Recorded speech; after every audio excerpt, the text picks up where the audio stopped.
Hi guys, I'm Talia's Threads and today we are making the Duffle of Love. And actually this is the small version and this one is the large. But last minute during testing I decided to add another size, so I called this the XL because I didn't want people to be confused of the testers that made the large. So yeah, this is the extra large. And the pattern comes with full quilting instructions. It's actually a really fun method where the batting has been removed from the seam allowances so it doesn't cause bulk. And then there is a welt zipper pocket on the inside and it's fully lined with a hand sewn drop-in lining. So anyway, let's get into it. And how could I forget? Here are some of my amazing tester versions to get your creative juices flowing. For the outer fabric, any light to medium weight stable fabric is appropriate. You want it to be able to hold the quilting lines, so you don't want to go too heavyweight. I am using this nylon Taslan. It's lined, so it has a really clear right and wrong side for the tutorial. A lot of my testers used upcycled bed sheets, and some of them use a pre-quilted fabric as well. If you do choose to use a pre-quilted fabric, I would recommend not skipping the interfacing step because it will just add that extra layer of structure. And just be aware that when you sew onto the zipper and fold in the sides of the main panels, it may cause quite a lot of bulk. So just be prepared for that. But it was done. However, I think if you could choose a non-quilted fabric for the side facing, which is pattern piece C, and the zipper tab, which I believe is pattern piece D, then that can really help with managing bulk as well. And then for the lining, any stable lightweight woven fabric, I am using this denim because again it has a really nice clear right and wrong side for you to see. For the quilt batting, this is warm and natural low loft batting, and I've used one layer of it in the main panels and 2 layers in the side panels, the heart-shaped panels. You can experiment, but I would just be mindful of what your machine can cope with if you're going for a much thicker batting. And then for interfacing, I always use Pellon SF101. It's just a normal woven fusible interfacing. I really think you could use most stable woven fusible interfacings for this. For the notions and useful tools, the first thing I have here is a size 5 zipper. I'm using zipper tape, so I'm just going to cut the zipper tape slightly longer than the intended length of the zipper, but all of the information for that is in the materials page on page 5. But if not, then just choose a zipper that is the length that's specified in the instructions. And then this is a size 3 zipper and it's nylon coil, and I'm using this for the welt pocket that goes inside the lining. And then polyester thread. A sew thread is fine, but I would just recommend against using a cotton thread because with bags you're getting a lot of wear and tear, so you want to make sure that it is strong. So I always use a polyester thread. Sewing clips, very important. I do actually use pins and clips usually for a lot of my projects, but there will be some heavy layers where you'll need some sewing clips in this project. Extra bobbins, not essential, but with the quilting it does use a lot of thread, so I find it helps the project to flow if you have a couple of extra bobbins pre-wound. I've said tweezers or an awl or stiletto. I really like these tweezers. I got them in a rhinestone kit. But I'll try and link a comparable pair below. But I honestly do use my nails a lot. People ask me how I sew with these long nails. Well, I find it actually makes it easier, but this can be invaluable in like guiding under the presser foot. Removable marking tool. I really love this roller chalk pen. Again, everything's linked below, so feel free to have a look at those. And then a quilting ruler. There is a quilting guide on the pattern pieces, but I do also just use the degree lines on my quilting ruler as a guide as well, so that's up to you on what you want to use. Spray basting glue. I would recommend you do use this if possible possible because it really helps with the flow of the quilting and to keep everything really nice and like flat when you're adding the quilting lines. You could maybe also use like a fusible web that is just like a web of glue instead of like a piece of interfacing. But this is what I recommend and the method that I teach in these instructions. Then a zipper foot for your zipper, hand sewing supplies. So I've got a thimble here that works with my long nails. I don't know if anyone else struggles with that, but there's a lot of thick layers when you're hand sewing and it can just be a little bit tight and difficult to hand sew the lining in. So a thimble and some really fine needles. I really love these ones from Merchant and Mills. And then the thread that you put in your machine is absolutely fine. And then double-sided tape is to hold down the zipper on the welt pocket. It really helps to hold the zipper in place. And using pins when there's all those layers, again, it just gets quite difficult. Heavy duty needles for your sewing machine. It can just help when, again, there's lots of layers in bag making. I don't want to repeat myself too much, but if you keep snapping needles, maybe you're not using a heavy enough needle, and this can really help. And then a cutting tool. This isn't in the instructions because you can use whatever you like, but I really like to cut out all of the rectangle pieces for bag making with my ruler and my rotary cutter. It just makes everything perfect and straight and just looking lovely and even. Oh, and I forgot to say, this is fray check. I actually use this because I attach a label later on where you poke through and put the prongs through. So I use the fray check to stop any excess fraying of the fabric where I put that through. So all of the pattern pieces are cut out now, and I'm just going to go through them really quickly. So pattern piece A, you need 2 of the outer fabric, which I've got here, and I've already marked my quilting lines onto them. And then you need 2 woven fusible interfacing, which I have got here. And then A.1 is the batting template, which you can also just cut off the seam allowance if you want, or trace around that. And I have 2 of these. You can also double them up if you want to have more structure, but just be sure that your machine can cope with the extra layers.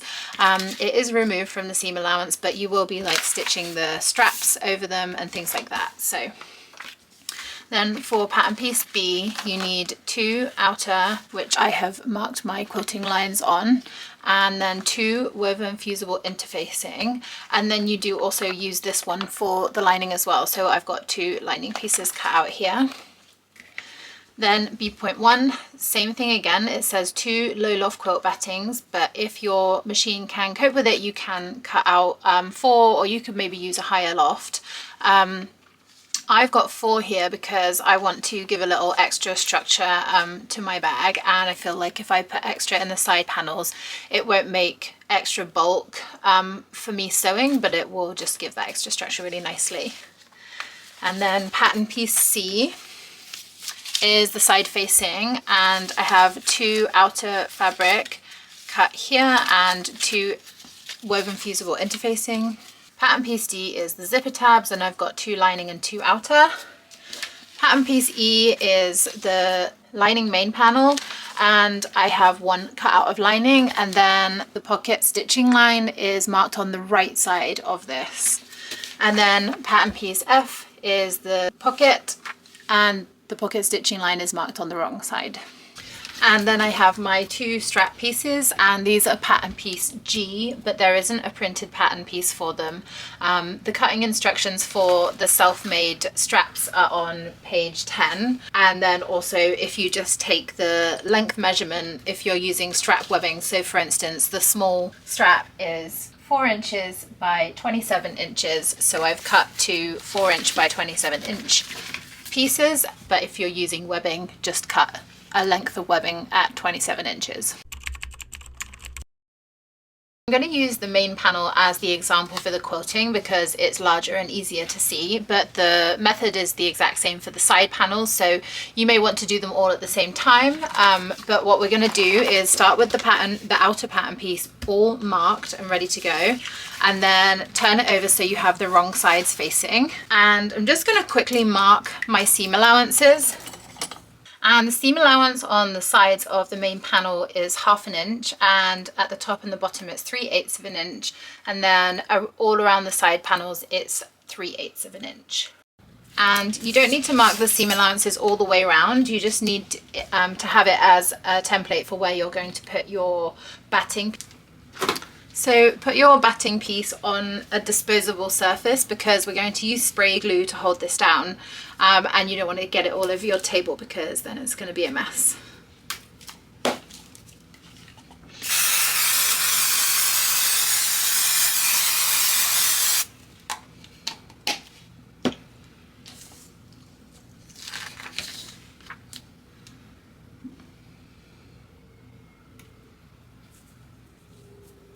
And you can usually sort of lift this and re-stick it if you need to, so just make sure it's in the right place.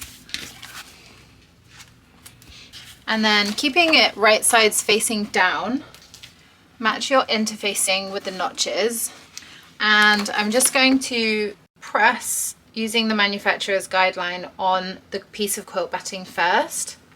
And then once that's all fused, go around the edges and then just press right down around the quilt batting, and that's just going to hold everything really nicely in place while you're doing your quilting lines. So now we're ready to go and stitch. You need to stitch in the same direction each time. Start at the top and work down towards the sides and then towards the bottom. Do all the lines one way and then pivot to go the other way and complete all of the lines in the same direction.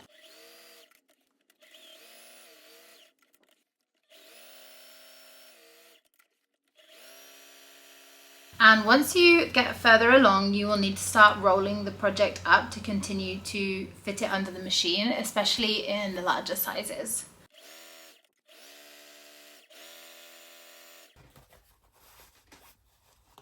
All the quilting is finished on my side panels and my main panel. Take this opportunity to wipe off your quilting lines, so I'm just going to do that with a damp cloth.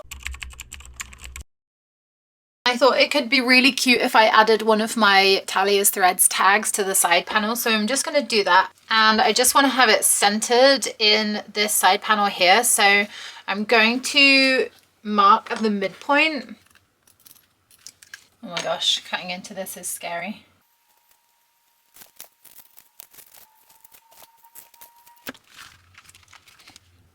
Perfect.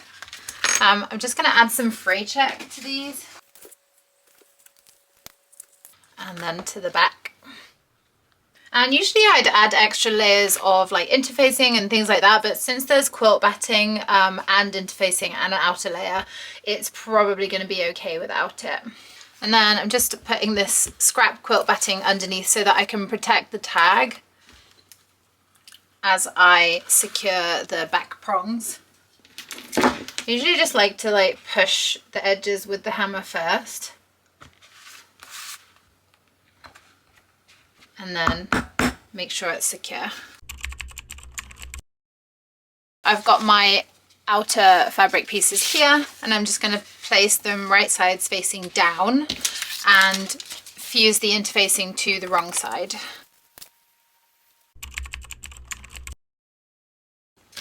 So just prepared my zipper for the small, and the lengths are in the instructions, but just a note if you're using zipper tape. So the small bag requires a 7-inch zipper.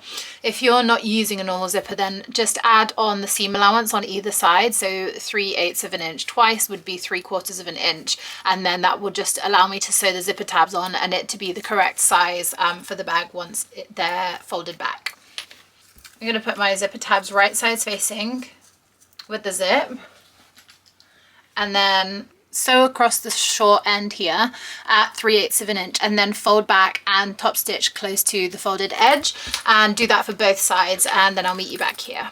It's only the outer fabric zipper tabs that you're attaching right now. Usually you would attach the inner ones, but the lining is sewn completely separately and then dropped in and hand sewn, so save your lining zipper tabs.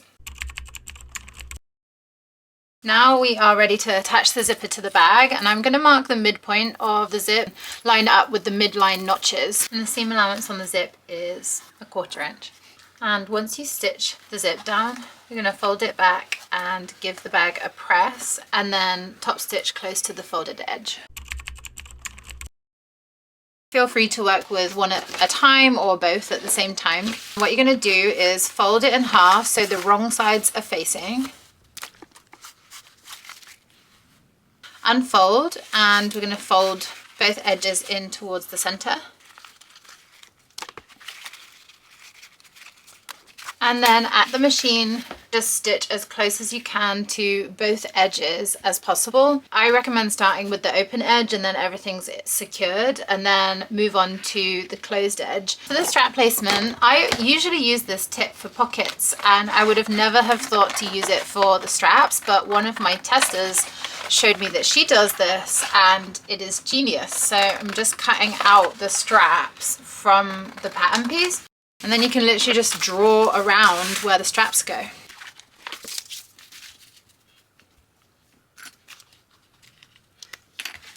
And make sure your strap isn't twisted at all. I'm going to mark on the strap where I want the stitching to end. And then when you get to the top, you can drop the needle into the project and lift the presser foot so you can pivot the project without breaking the stitching, and then just go across the top and back down. Now we're ready to pre-press the side seams in, and I'm just going to use the quilt batting as a template for this and just create a really nice pressing line. We're going to let them unfold again after this, but it's really going to help when we come to refold it after we've sewn up the bottom. And we're going to fold the bag right sides facing and match the bottom edge of the main panels, and just take a second to make sure that your straps are matching and that everything looks like it's even. And then we're just going to sew across the bottom at 3/8 of an inch seam allowance. Now that the bottom edge is sewn, you can press the seam open. I'm just using a sleeve board to help me, but you can just do this on the flat. It's just a tiny bit trickier. And obviously the straps are going to be difficult to get to lay flat, but just try and make sure that everything is pushed down, and then this will help to give you more of like a heart-shaped point at the bottom of the bag as well. And then you can flip the main panels right sides out. And then I'm just going to re-press in the side seams, and I'm going to put some clips around to hold it in place. And then once you've got both sides clipped in, you can put this to one side while we prepare the side panels.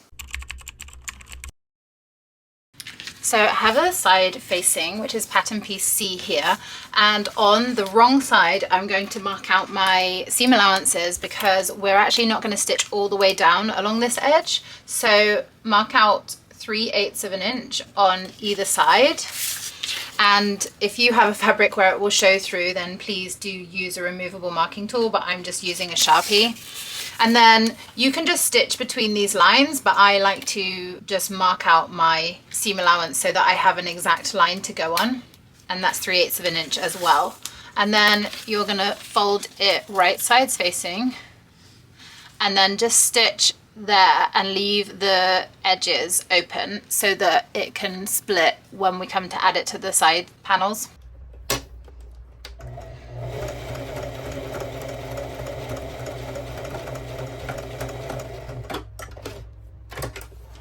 Okay, now press this seam allowance along the short edge open,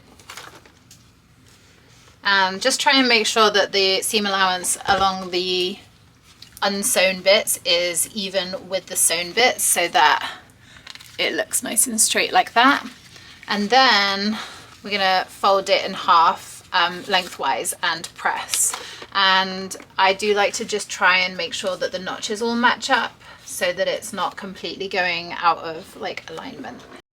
So now we're going to attach the side facing to the side panel, and the easiest way to do this is to start with the side notches. So this seam here is going to match up with the bottom of the heart, and then the notch that was in the middle of the pattern piece is going to match up with the top of the heart, and then the ones in between will be the side notches.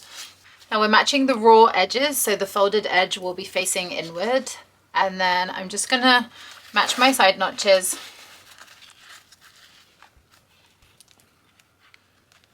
And then walk this seam down towards the bottom, and you should not have much of a problem matching this up without clipping into it.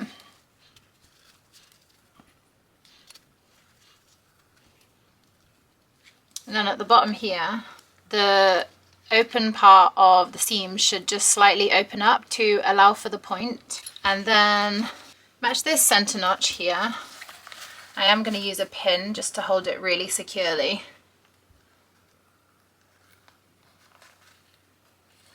And these seams will need to be clipped into, so I'm just going to clip a 1/4 inch of the way in so that once it's stitched there won't be any holes, and you can do that at about 3/8 of an inch intervals. This is just going to help it to fit around the tight curve.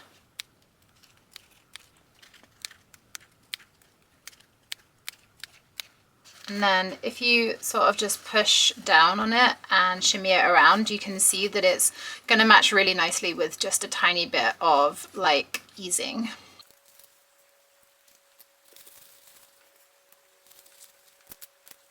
And then you can just go stitch around the edge of this with 3/8 of an inch seam allowance. And I do usually change my foot out to the zipper foot. It just helps me to keep the seam allowance really consistent around the edge.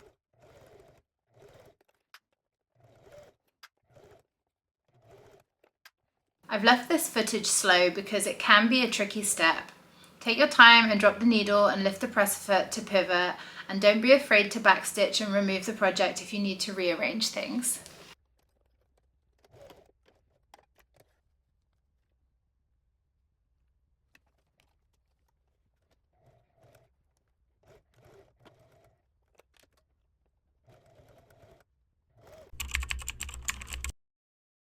Okay, I have my finished side panels, and now what we're going to do is we're going to put them into the sides of the bag. The seam at the bottom of the bag is going to line up with the point at the bottom of the heart and the seam in the bottom of the facing. And you might want to take the clips off ready to put the side in. And the notches will match with the side notches as well. You can always extend them by drawing them in or putting like a little tailor tack or something, but I like to just sort of like look and match it up, and then you should be able to get them in the right place. And the folded edge of the main panels is going to be matching with the folded edge of the side facing. So just take your time with this, use loads of clips and get it as well aligned as you can.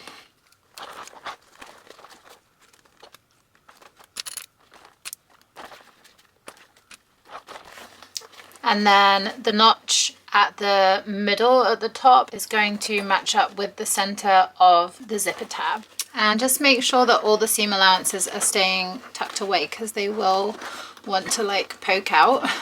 And then just pull and ease around, because it's going to want to shift, especially around like the tightest areas of the curves. So the next step is to hand stitch the facing to the main panels. And you can try and skip this step.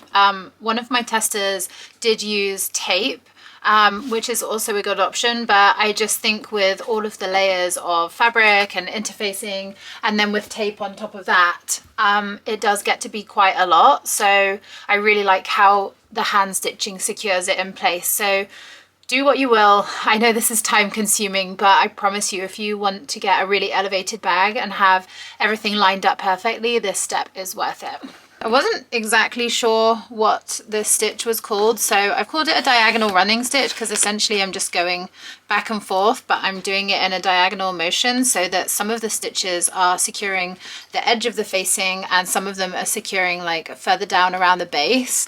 And once I've got some stitching done, I will show you exactly how that looks. Now the seam allowance for this step is 1/4 inch, but the facing is 3/8 inch wide, but it will depend on your machine and the foot you use on how close you get in, but I just suggest putting the needle over to the left orientation, and you'll shuffle your bag under the presser foot, and the main panels will be facing towards the throat plate, and you'll just have to shift the bag around as you get to the tighter parts. When you're at the bottom peak of the heart or around the tight curves at the top, I would suggest dropping the needle into the project and lifting the presser foot and just sort of like shimmying everything around the best you can, just so that what you want is the stitching to be an even distance from the edge of the bag, just so that it looks nice and neat. So I have completed my stitching on both sides, and now I'm just going to remove the basting stitches.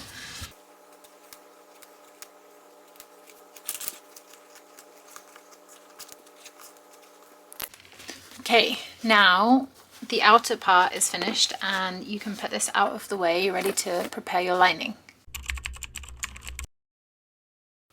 Okay, I have the lining main panel, which is pattern piece E, and then the welt pocket, which is pattern piece F. And I'm going to match up these stitching lines, and they're going to go right sides facing, and that's going to mean that the right side of the pocket will be showing when you open the pocket as well. And the easiest way to match these, I find, is just to stick a pin through one of the corners and then stick it through the corner on the main panel. And then if you do that on the other side as well, it should be perfectly matched up. And now you just need to go and stitch along the line in a rectangle.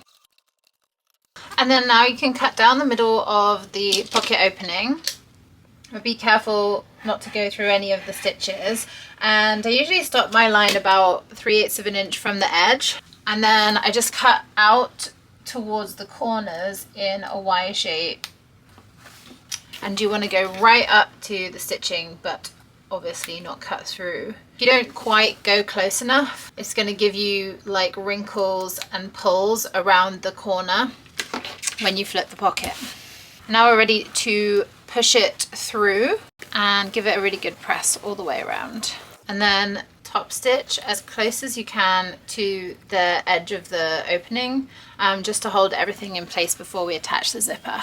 To attach the zipper to the pocket opening, cut 2 pieces of double-sided sticky tape and put them down the edges of the zipper as close to the edge as you can.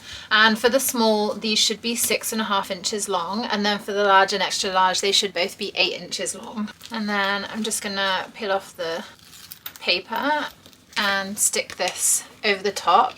And even though this is really sticky, you should be able to reposition it if you need to. So just be really careful and peel it back and reposition until it's in the right place. And now we're going to go and follow the same line of stitching and just secure the zipper in place.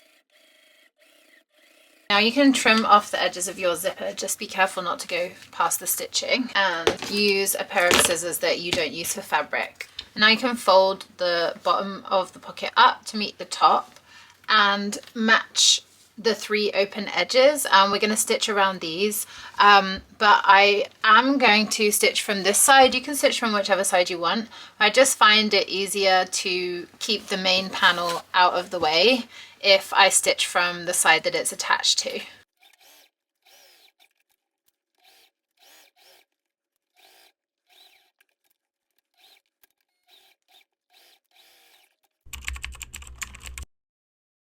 So the short edges of the lining main panel need to be folded towards the wrong side, and they're going to be folded 3/8 of an inch twice to enclose the raw edge.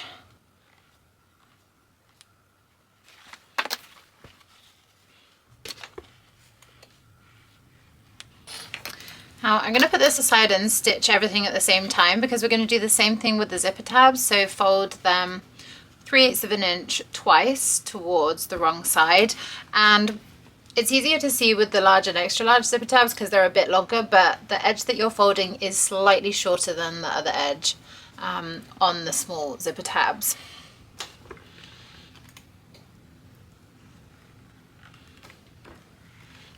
So I'm just going to stitch close to this folded edge here on all of the seams that we just pressed, and then I'll come back and show you how we're going to create the opening. So to create the opening, we're going to put the zipper tabs folded side facing in, and we're going to overlap by 3/8 of an inch. Put one on either side, and then you're just going to top stitch them down close to this edge here, and then I'm going to do it all in one step.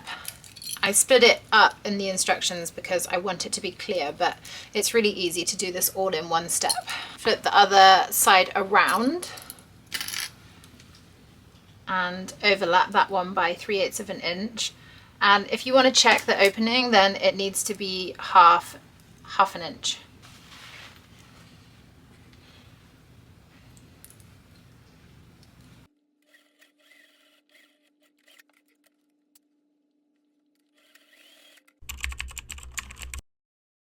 Now your lining main panel is complete. You can flip it wrong sides out. And we're going to match it to the side panels. And the process is the same as fitting the side facing to the side panels. So this notch at the bottom here is going to match up with the bottom point. The side notches will match up with the side notches on either side. And then this top notch at the middle of the heart here is going to match with the middle of the zipper tab. And don't forget to clip into the areas that will be going around the tight curves of the heart. Otherwise, you will find that it's looking too short. And stitching this around where the pocket is can be a little tricky, but you can just end your stitching and like back stitch, pull it out from under the machine and shuffle things around if this is getting in the way. But if you just fold it out of the way, it should sort of give you enough space to stitch past it. Once you've got those all matched up, then just sew around the edge at 3/8 of an inch seam allowance.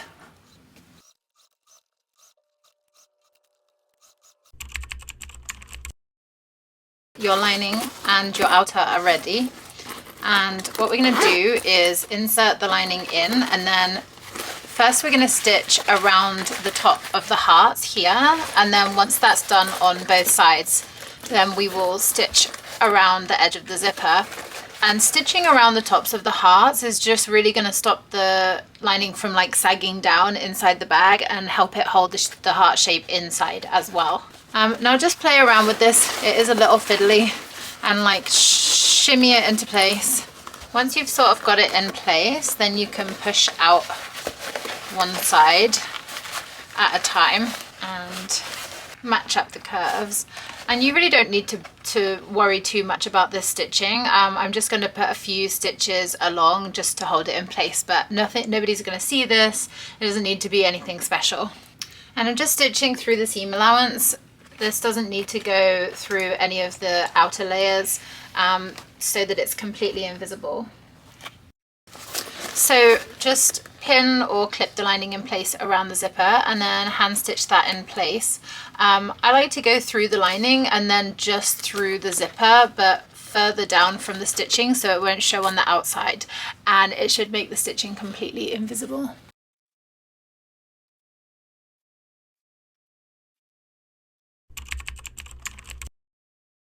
Thank you guys so much for watching, and I hope you loved this tutorial. Tag me over on Instagram. I'm Talia's Threads with 2 underscores, because I would love to see your makes and share them on my story.